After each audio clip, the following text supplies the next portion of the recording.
En termes de créativité, en termes de stratégie, en termes de leadership, il n'y a pas de barrière.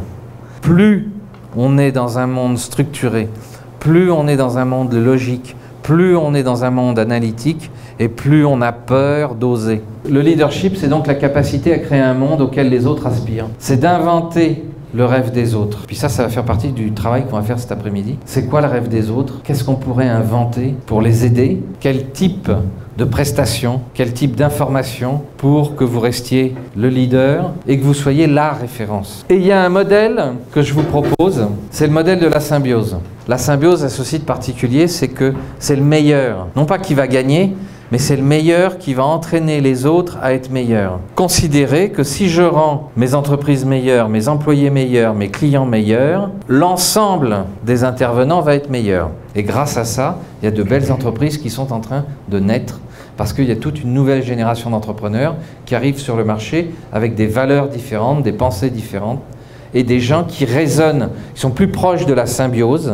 Comment je fais pour enrichir mon environnement, développer mon environnement, prendre des parts de marché et avoir des produits qui évoluent sans cesse.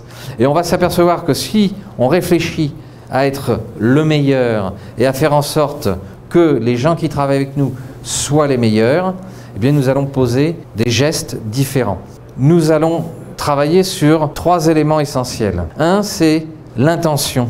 Quelle est notre intention lorsque nous posons des gestes ou lorsque nous émettons des pensées et des réflexions? Le deuxième point essentiel que nous allons exploiter, c'est l'interaction. Quel type d'interaction nous devons mettre en place entre nous et notre environnement pour faire émerger de la créativité et du leadership?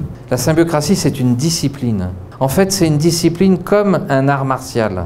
Dans un art martial, vous avez une philosophie, puis vous avez des mouvements.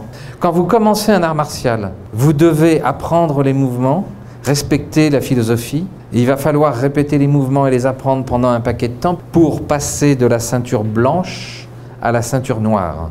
On est d'accord? Ça ne va pas se faire en 48 heures. C'est pareil dans une entreprise. On ne passe pas d'une situation A à une situation même B sans répéter un certain nombre de mouvements et sans faire des exercices et sans respecter une certaine philosophie.